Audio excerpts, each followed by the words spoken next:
The wind over Willow Creek carried the scent of rain and the soft murmur of pine, trees that leaned like old men against the grey horizon.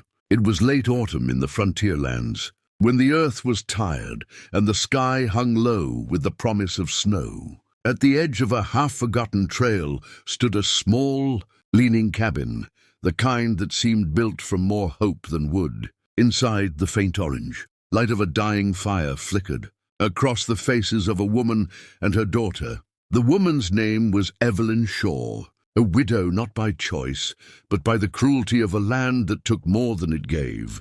Her husband Thomas had been gone a year now, taken by fever, buried beneath a crooked cedar not far from the house he built with his bare hands.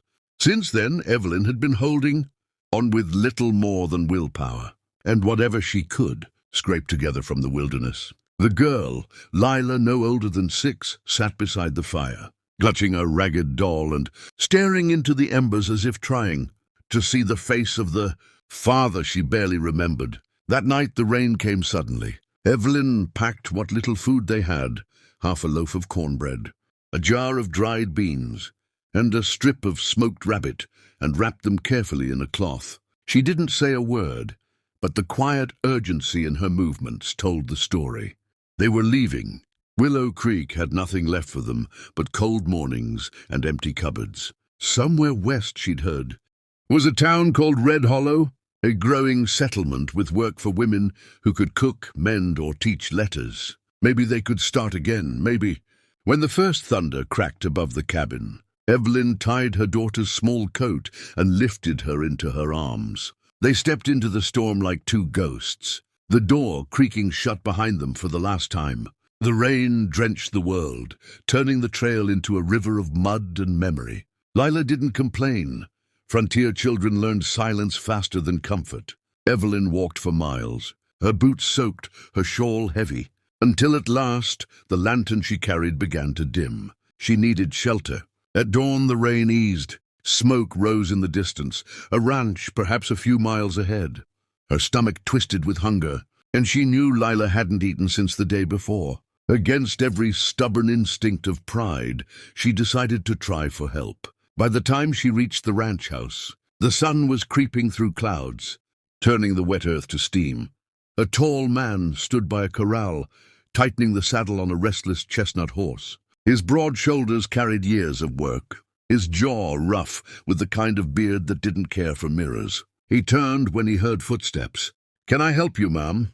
he asked, his voice steady but not unkind. Evelyn hesitated. "Are my little girls hungry? We've been walking since last night." The man's gaze shifted toward Lila, who clung to her mother's skirts. He said nothing for a moment, then motioned toward the porch. "You'd best come in. Finish what hunger starts." Inside the house, warmth greeted them like a forgotten friend. The smell of bacon and biscuits lingered in the air, and Lila's wide eyes darted toward the table where a plate still sat. Crumbs, grease, and a piece of biscuit, half-eaten. She didn't speak, just stared, her lips parting slightly as if she could taste it through sight alone. Evelyn noticed and quickly turned away, murmuring, "We don't mean to trouble you, sir. Just a bit of water, maybe." But the man, Caleb Grant, a former soldier turned cattleman, had already seen the look in the child's eyes. He set down his hat, went to the stove, and began spooning stew from a pot into 2 tin bowls. "Ain't no trouble," he said quietly. "No one leaves my table hungry."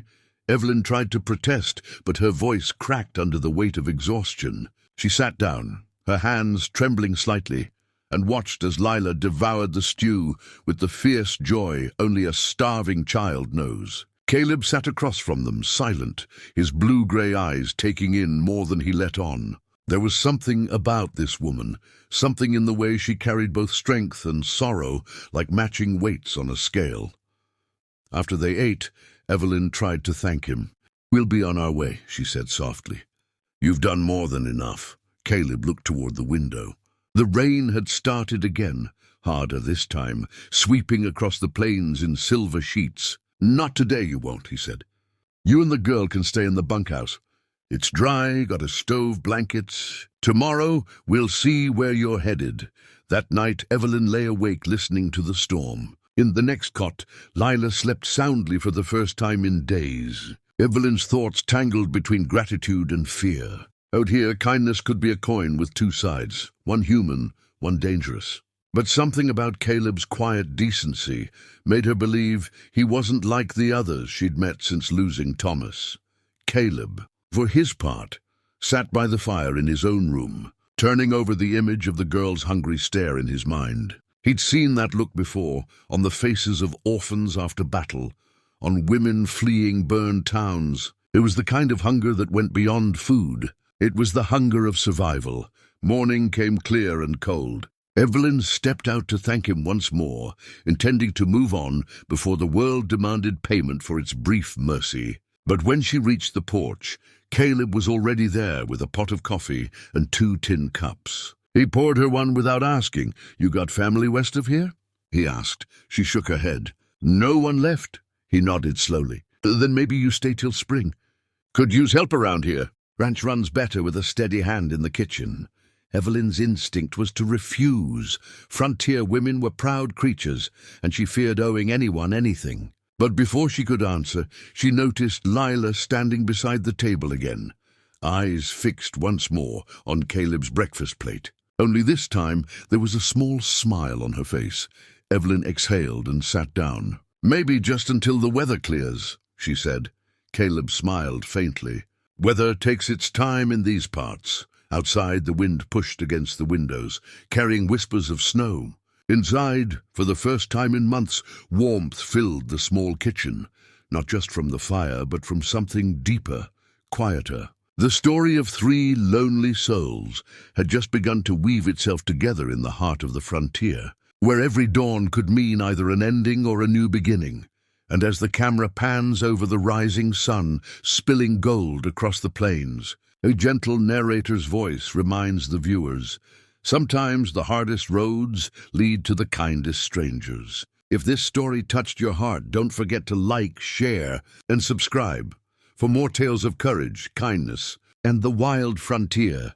The first snow came to Willow Plains 3 nights later, soft and soundless, blanketing the ranch in a white stillness that seemed to hold its breath. Evelyn stood at the window of the bunkhouse, watching the flakes swirl like ashes in the wind. Each morning since she'd arrived, she'd meant to leave, but each dawn had brought some reason to stay. A broken latch on the barn door she helped fix. A cold morning when Caleb needed help feeding the stock, or the simple joy of seeing Lila laugh for the first time in months, chasing the ranch's old dog through the snow with her ragged doll clutched tight. Life had begun to creep back into them, slowly, shyly, like spring buds beneath the frost. Evelyn found herself cooking in the main house more often, her hands remembering old rhythms, kneading dough, stirring stew, hanging herbs to dry by the stove. Caleb said little, but she noticed the quiet gratitude in his eyes when he came in from the fields each evening. He wasn't a man of many words, yet his silence carried warmth instead of distance. Still, Evelyn never forgot the world beyond the ranch, the dangers that came when a woman had no man to claim her, the whispers that followed widows traveling alone. She had seen what could happen to the desperate, and though Caleb had shown her nothing but respect, trust was a fragile thing on the frontier. One morning, as the snow lay thick and unbroken, a rider came through the gate. He was tall, rough-bearded, wearing a long coat dusted with frost. Evelyn was mending a shirt on the porch when she saw him approach. Caleb stepped out to meet him, his expression unreadable. The stranger dismounted slowly, boots crunching the ice. "Caleb Grant," the man said with a nod. "Heard you got stock enough to sell. Lost half my herd in the storm last month." Caleb's tone was cool. "Depends who's asking," the man smiled thinly. "Name's Pike. Used to ride with your brother back when you were both in the cavalry." Shame what happened to him. Evelyn froze. There was something in Pike's eyes that made her heart tighten. A cunning, hungry glint she'd seen before in men who measured others not by worth, but by what they could take. Caleb didn't offer his hand. "You can water your horse in the trough, but I don't do business with your kind." Pike's smile turned sharp. "Your kind's the one who left men behind at Cold River? Maybe I came to settle that." The air between them thickened.